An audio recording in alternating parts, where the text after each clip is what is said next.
बिस्मिल्लाहिर्रहमानिर्रहीम। अस्सलाम वालेकुम। आज 8 जनवरी है और दिन है बुध का। इमरान खान जो नंगी कठपुतलियाँ हैं उनको जिस तरह से डी चौक में चौक चौराहे में लाकर और इमरान खान ने खड़ा कर दिया है, ये भी इमरान खान का ही कमाल है। ये इमरान खान को इजाज़त देनी पड़ेगी कि अडयाला जेल बैठ के उन्होंने पहले इस निज़ाम को, इस निज़ाम की कठपुतलियों को, एक एक किरदार को, एक एक इमारत को पहले अवाम के सामने एक्सपोज़ किया, बेनकाब किया, इनके असल चेहरे अवाम को दिखाए।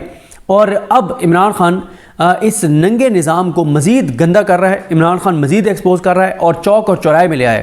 पहले ये जो कठपुतलियाँ हैं जिनको इमरान खान ने, जिनका असल चेहरा इमरान खान ने आवाम को दिखाया, ये मुख्तलिफ इमारतों में कठपुतलियाँ बैठी हुई थी। अब इमरान खान ने इनको घसीट कर और PTI ने इनको घसीट कर डी चौक ला खड़ा किया है कि हर आता जाता देखे कि इन कठपुतलियों की हैसियत और औकात क्या है। इमरान खान साहब को बहुत ज़्यादा कहा जाता था, जब इमरान खान कहते थे कि मैं मुल्क की खातिर बातचीत करने को तैयार हूँ, लेकिन ताकतवरों से बात करूँगा, या जो ताकतवर हैं वो अपने जिन हैंडलर्स को, या हैंडलर्स अपने जिन जो भी उनके अर्दली हैं उनको जब वो नामज़द करेंगे, नॉमिनेट करेंगे, तो मैं उनके साथ बातचीत करने को तैयार हूँ। तो इमरान खान साहब पर इल्ज़ाम ये लगता था कि देखें, इमरान खान अभी भी कहता है मैं फ़ौज से बात करना चाहता हूँ, सियासतदानों से बात नहीं करना चाहता। इमरान खान कहता था कि इनके पास इख्तियार नहीं है, मैं क्या इनसे बात करूँ, इनके पास कोई इनकी हैसियत और औकात नहीं है, ये तो अपनी मर्ज़ी से पानी नहीं पी सकते, मैं इनसे क्या बातचीत करूँ। खैर, इमरान खान को PTI के कुछ लोग भी जाके कहना शुरू हो गए, खान साहब हमें पॉलिटिकल पार्टी से बात करनी चाहिए। खान साहब ने भी ब्लफ कॉल कर लिया, उन्होंने कहा ठीक है कर लेते हैं मुज़ाकरात। खान साहब ने कमेटी बना दी, मुज़ाकरात का ड्रामा शुरू हो गया। 23 दिसंबर को मुज़ाकरात हुए। 23 दिसंबर को लंबी तारीख पड़ी 2 जनवरी की, और 2 जनवरी की जो तारीख पड़ी उसमें कहा गया कि जनाब 2 जनवरी को अगली नशिस्त होगी और उसमें बड़ा कुछ हो जाएगा, ये हो जाएगा, वो हो जाएगा, फलां हो जाएगा, फलां हो जाएगा, पता सबको ही था। और इस दौरान पहली नशिस्त के बाद जब इमरान खान साहब के पास उनकी मुज़ाकराती टीम गई तो इमरान खान ने उनको कैटेगोरिकल कहा कि इन मुज़ाकरात की आड़ में 2 चीज़ें नहीं रुकनी चाहिए। एक, 26 नवंबर के ऊपर बातचीत नहीं रुकनी चाहिए, और दूसरा जो ओवरसीज़ पाकिस्तानियों को मैंने जो कॉल दे रखी है ये मुतासिर नहीं होनी चाहिए, दोनों चीज़ें। मामलात आगे बढ़ते चले गए। 2 जनवरी आ गया। 2 जनवरी को फिर दूसरा सेशन हुआ मुज़ाकरात का, और उस सेशन में जो आलामिया जारी किया गया, उस आलामिया में बाकायदा लिखा गया है और उसकी जो प्रेस कॉन्फ्रेंस है उसमें बाकायदा पढ़ा गया है कि PTI ने कहा कि हमें रिटर्न मुतालबात देने से पहले इमरान खान के साथ हमने एक नशिस्त करनी है, और ऐसी जगह पे करनी है जहाँ पे बगिंग डिवाइसेस ना हो, जहाँ पे कैमरे ना लगे हुए हों। हम इमरान खान के साथ बैठ के खुल के कुछ बातें करना चाहते हैं, हमें टाइम दें। और हुकूमत की कमेटी ने एग्री किया कि बिल्कुल आपकी जायज़ मुतालबा है। 2 जनवरी से लेके आज 8 जनवरी आ गई है, जिस वक्त मैं ये वीडियो रिकॉर्ड कर रहा हूँ, इस लम्हे तक तहरीक इंसाफ की मुज़ाकराती टीम को इमरान खान के साथ हुकूमत नहीं मिलवा सकी। ये है हैसियत इन कठपुतलियों की, ये है इनकी औकात, ये है इनकी ताकत। इमरान खान बिल्कुल दुरुस्त कहता था कि मैं बात करने को तैयार हूँ, उन्हीं से बात करूँगा जिनके पास ताकत है, जिनके पास इख्तियार है, जिन्होंने इनके जिस्म में रूह फूंकी हुई है। ये तो मुर्दा हैं, इनके जिस्म में तो रूह किसी और ने फूंकी हुई है, तो उन्हीं से बात करूँगा जिन्होंने इसके जिस्म में। और फिर यहाँ पे एक चीज़ बड़ी क्लियर है कि इमरान खान को 1% भी इस्टेब्लिशमेंट की सपोर्ट नहीं चाहिए, 1% भी। बल्कि इस वक्त तो हालात ये हैं कि मियाँ जावेद लतीफ़ ने एक टॉक शो में कहा कि इस्टेब्लिशमेंट को ये बात सोचनी चाहिए कि जो भी उनके साथ खड़ा होता है वो अनपॉपुलर क्यों हो जाता है। इस वक्त तो हालात और सूरत हाल ये है कि जो इस्टेब्लिशमेंट के साथ खड़ा होता है वो अनपॉपुलर हो जाता है, वो आवाम में उसके हवाले से सेंटिमेंट ठीक नहीं रहते। तो जिस इस्टेब्लिशमेंट के साथ लगने से पूरी जमातें फारिग हो गई हैं, इमरान खान पागल है उस इस्टेब्लिशमेंट को कहेगा कि मुझे सपोर्ट करो। इमरान खान का मुतालबा सिंपल एक है, कोई इसमें लंबी चौड़ी बात नहीं है। इमरान खान कहता है कि पाकिस्तान के फैसले पाकिस्तानियों को करने दो। जब आइन ने लोगों को इख्तियार दिया है कि वो वोट दे के हुकूमत बना सकते हैं, उनको बनाने दो, जिसको वो वोट देते हैं उसे आने दो। दूसरा, इमरान खान कहते हैं कानून की हुक्मरानी आने दो। तीसरा, वो कहते हैं कि अदलिया को आज़ाद कर दो। वो कहते हैं कि जुडिशरी में चाबी वाले खिलौनों को जिस तरह से चाबी दी जाती है और उनसे फैसले करवाए जाते हैं, जिन बेचारों को के पास ये इख्तियार भी नहीं था कि वो किस तारीख को फैसला सुनाएंगे, ये इख्तियार भी उनके पास नहीं रहा, तो इतना तो इख्तियार उनको दे दो कि यार फैसला चलें आपकी मर्ज़ी का वो कर देगा, खान को कन्विक्ट कर देगा वो जज, लेकिन इतना तो उसको इख्तियार दे दो यार कि वो कम से कम जो तारीख उसने अपनी ज़बान से कही है उस पर तो फैसला सुना सके। आपने नहीं सुनाने दिया, उसने एक तारीख और डाल दी, उस पर भी वो फैसला बेचारा नहीं सुना सका। इतनी तो अदलिया को आज़ादी दे दें, इतनी तो जजेस को आज़ादी दे दें कि अपनी मर्ज़ी की तारीख तो वो तय कर सकें। फैसला हमारी अदलिया में जज नहीं अपनी मर्ज़ी से कर सकते।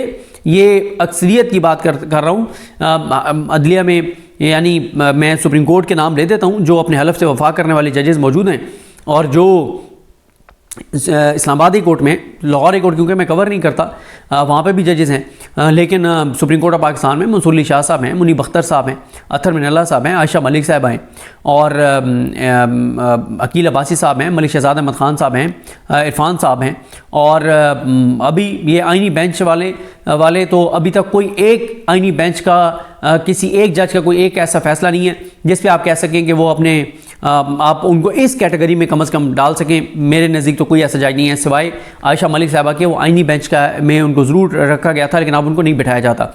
तो ये हैं। फिर इस्लामाबाद कोर्ट में आपके सामने हैं वो जजेस, मोहसिन अख्तर कैनी साहब हों, बाबर सत्तार साहब हों, जहांगीरी साहब हों, सरदार एजाज इसा खान साहब हों, अरबाब मोहम्मद ताहिर साहब हों, समन रिफत इम्तियाज़ साहब हों, मियां गुल हसन औरंगज़ेब साहब हों, ये जजेस मौजूद हैं जिनका एक पता है कि यार ये अपने हलफ के मुताबिक चीज़ें कर रहे होते हैं।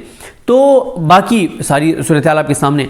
अब जब PTI की मुज़ाकराती कमेटी ने कहा जी हमें इमरान खान से मिलवा दें, 2 तारीख से लेके आज 8 तारीख जिस लम्हे तक मैं ये वीडियो कर रहा हूँ, हुकूमत उनको अडयाला में मुलाकात नहीं करवा सकी।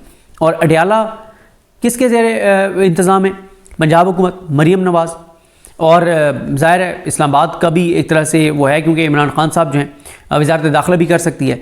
तो ये हालात हैं, ये सूरत हाल है। इमरान खान ने जो पहले दिन से कह रहा था कि इनकी कोई हैसियत नहीं है, कोई औकात नहीं है, लेकिन इमरान खान पे इल्ज़ाम लगता था कि वो कहता है मैंने एस्टैब्लिशमेंट से बात करनी है। अभी भी इमरान खान ने कुछ नहीं सीखा। भाई वो कह क्या रहा है? वो ये नहीं कह रहा कि मुझे एस्टैब्लिशमेंट कोई मुझे बरी करवा दे, मेरे प्लेटलेट्स खुदा न खास्ता गिरवा के और मुझे कोई रिलीफ दिलवा दें, बायोमेट्रिक मशीन यहाँ पर ले आएँ, मुझे पाकिस्तान से भगा दें, मुझे पाकिस्तान उसके बाद ले आएँ। और फिर देखें इमरान खान पाकिस्तान की तारीख में शायद किसी ने ऐसी मज़ामत आज तक नहीं की जो इमरान खान ने की है, जो कर छोड़ी है, जो इमरान खान ने अपने अमल से साबित कर दिया है। आप देखें ना कि इमरान खान को, आप इमरान खान खुद खुल के ये सारी बातें बता रहे हैं। हलीमा खान साहब बता रही हैं कि पहले कहा गया 3 साल के लिए बाहर चले जाएँ, जब अटक में इमरान खान साहब थे 3 साल के लिए बाहर चले जाएँ, फिर कहा गया 2 साल के लिए चले जाएँ, फिर कहा गया साल के लिए चले जाएँ। अब यहाँ तक मिन्नतें तरले हो रही हैं, इमरान खान के पाँव में बैठे हुए हैं कि चलें आपको बनी गला शिफ्ट कर देते हैं, आप बस ये है कि 6 महीने खामोश होकर बैठ जाएं। मतलब ये हालात हैं, ये सूरत हाल हैं। पूरा निज़ाम उस एक कैदी के सामने बेबस है। उसने पूरे निज़ाम को लिटा दिया है, उसने पूरे निज़ाम को शिकस्त दे दिया है। पूरा निज़ाम तमाम तर जबर फस्तायत के बावजूद, अपनी मर्ज़ी का चीफ जस्टिस पाकिस्तान जस्टिस जाई अफरीदी लगाने के बावजूद, अपनी मर्ज़ी का अमीनुद्दीन खान, जमाल खान मुदक्किल, मोहम्मद अली मज़हर, जस्टिस मुसर्रत हिलाली, जस्टिस नईम अख्तर अफ़गान, अपनी मर्ज़ी का आइनी बेंच बनवाने के बावजूद, वो आमिर फ़ारूक साहब पे इतना एतमाद होने के बावजूद, आलिया नीलम साहबा पर इतना एतमाद होने के बावजूद, निचली अदालतों में हुमायूं दिलावर साहब, शाहरुख अर्जुमान साहब और कुदरतुल्लाह साहब और जज मोहम्मद बशीर साहब, इन सब के होने के बावजूद भी ये निज़ाम और मीडिया साथ, इलेक्शन कमीशन साथ, सिकंदर उस्मान राजा साथ, काजी फायजी सा घटिया इंसान साथ था, सरदार तारिक मसूद साहब साथ थे। मतलब पूरा निज़ाम, अदलिया, मीडिया, ब्यूरोक्रेसी, पार्लियामेंट, लोटे, असम्बलियाँ, सब कुछ होने के बावजूद भी ये इमरान खान को शिकस्त नहीं दे सके। और इमरान खान वहाँ से बैठ के इनको तिगनी का नाच नचा रहा है, इनको समझ नहीं आ रही, आगे इनके गड़ा है, पीछे इनको इनकी खाई है, इनको कोई पता ही नहीं है। तो अब देखें ये नहीं मिलवा सके। इमरान खान जीत गया है एक बार फिर, उसका बयानिया जीत गया है, उसका मौक़िफ़ जीत गया है कि भाई क्यों इनसे बात करूँ जिनकी हैसियत और औकात नहीं है। ये वो जमातें हैं जिनका मियाँ नवाज शरीफ अपनी मर्ज़ी से वहाँ पे जाती उम्र में किसी से मिल भी नहीं सकता, अपनी मर्ज़ी से वो मर ही नहीं जा सकते। जरदारी अपनी मर्ज़ी से जो है वो बेचारा सो नहीं सकता। मैं ये बात कल मैंने पता नहीं रिजवान गलजई साहब या रिजवान गलजई साहब के व्लॉग में बताई कि जब ये पहली अटैम्प्ट हुई थी ना 26वीं आइनी तरमीम के लिए, जो नाकाम हो गई थी, उस दिन हुआ यह था कि इनका प्लान ये था कि रात को हम जो मर्ज़ी हो जाए, 12 बज जाएँ, 1 बज जाएँ, 2 बज जाएँ, हमने आइनी तरमीम पास करवानी है और रात को ही हमने सदर जरदारी से साइन करवाने हैं। अब जरदारी साहब क्योंकि बीमार हैं, आपको पता ही है, जरदारी साहब जो है वो रात को सोते हैं, अच्छी खासी को मेडिसिन खाते हैं, टैबलेट्स खाते हैं नींद की, और फिर वो सोते हैं। उस दिन वहाँ पे ईवान सदर में जो लोग मैनेज करते हैं जरदारी को, उनको कहा गया कि आज आसिफ अली जरदारी को नींद की गोलियाँ मत देना, इसको जगाई रखना। क्यों? इधर हम आइनी तरमीम पास करेंगे, साथ सेनेट से पास कराएंगे और फ़ौरन इससे साइन करवाने, इसको सोने मत देना। यानी वो आसिफ अली जरदारी जो अपनी मर्ज़ी से नींद की गोलियां नहीं खा सकता, वो मियाँ नवाज शरीफ जो अपनी मर्ज़ी से जाती उम्र में किसी से मिल नहीं सकता, वो उनके पास उनकी आगे बनाई हुई मुज़ाकराती कमेटी के पास कोई इख्तियारात होंगे, ये तो एक फजूल सी बात है। लेकिन इमरान खान ने बहरहाल अपनी पार्टी के चाबी वाले कुछ खिलौने जो बार बार कहते थे खान साहब में बात करनी चाहिए, खान साहब में बात, खाने का कर लो बात, तो वो उनका भी खान साहब ने वो शौक़ पूरा कर दिया है। अब इस वक्त सूरत हाल ये है कि हुकूमत की टीम और पूरी इनके इत्तेहादी ये सब नंगे हो गए हैं। इनको चौक चौराहे में इमरान खान ने ला खड़ा कि इनकी औकात दिखा दी कि इनकी हैसियत और औकात है। ये रिटन इन्होंने लिख के दिया क्या इमरान खान की मुलाकात करवाई जाएगी और इरफान सदीकी साहब ने कहा सोमवार को मिलवा दिया जाएगा। इसने जो राना सनौला साहब हैं उन्होंने कहा सोमवार को नहीं हो सकी तो मंगल को मुलाकात हो जाएगी, ना सोमवार को ही ना मंगल को। आज बुध आ गई है, आज दिन में देख लेते हैं क्या होता है। और इसी तरह से जेल इंतज़ामिया को लिख के दिया है फैसल चौधरी साहब ने, उन्होंने एप्लीकेशन दी है। और अब शेख वकास अकरम साहब का भी कैटेगोरिकल बयान आ गया कि अगर इमरान खान साहब से नहीं मिलवाया जाता तो फिर तीसरी नशिस्त में नहीं बैठेगी PTI। मुझे जो नज़र आ रहा है वो ये आ रहा है कि अब अगर इन्होंने इमरान खान से ना मिलवाया इमरान खान साहब की मुज़ाकराती टीम को, तो मेरा ये ख्याल है कि इमरान खान साहब बड़ा ऐलान कर देंगे और वो मुज़ाकरात ख़त्म करने का ऐलान कर देंगे और वो कहेंगे कि अब तुमसे किसी तरह की कोई बातचीत नहीं होगी। और यही बात महमूद खान अचकज़ई साहब भी समझते हैं कि हमें इनसे ना 9 मई पे कमीशन पे मुज़ाकरात करने चाहिए, ना 26 नवंबर के कमीशन पे मुज़ाकरात करने चाहिए, ना मैंडेट वापसी पे मुज़ाकरात करने चाहिए। हमें इनके साथ बैठना ही नहीं चाहिए। हमें फ़ाइनल एक अनाउंसमेंट करके फ़ाइनल हमें एक धक्का देना चाहिए इस हुकूमत को और हमें इस हुकूमत को गिरा के और नए इंतखाबात के मुतालबे के साथ मैदान में उतरना चाहिए। हमें इस हुकूमत के साथ किसी सूरत भी नहीं बैठना चाहिए। तो ये उनका एक ख्याल है महमूद खान अचकज़ई साहब का और मैं ये समझता हूँ कि बिल्कुल उनका दुरुस्त ख्याल है। तो आप किसी भी लम्हे आप देखेंगे कि कोई बड़ा ऐलान इमरान खान साहब की तरफ से आ जाएगा। आज भी वैसे इमरान खान साहब के साथ जो उनकी लीगल टीम है अली जाज भुट्टर साहब वगैरह, उनकी भी मुलाकात होगी, फैमिली की भी मुलाकात होगी, अलीमा खान साहब वगैरह की मुलाकात होगी, उज़मा खान साहबा और उन सब की, और साथ बुशरा बीबी की भी मुलाकात होगी क्योंकि आज जो है वो वहाँ पे एक समात है अडयाला में और आज GHQ हमला केस की समात है। फैसल मलिक साहब जो हैं जो GHQ हमला केस में इमरान खान को रिप्रेजेंट कर रहे हैं, उनकी भी मुलाकात होगी। और इसी तरह से आज PTI के देखते हैं कि वो जो वर्कर्स जो इसमें हैं GHQ हमला केस में, उनको भी अंदर ले जाया जाता है या नहीं ले जाया जाता, वो भी देखना है।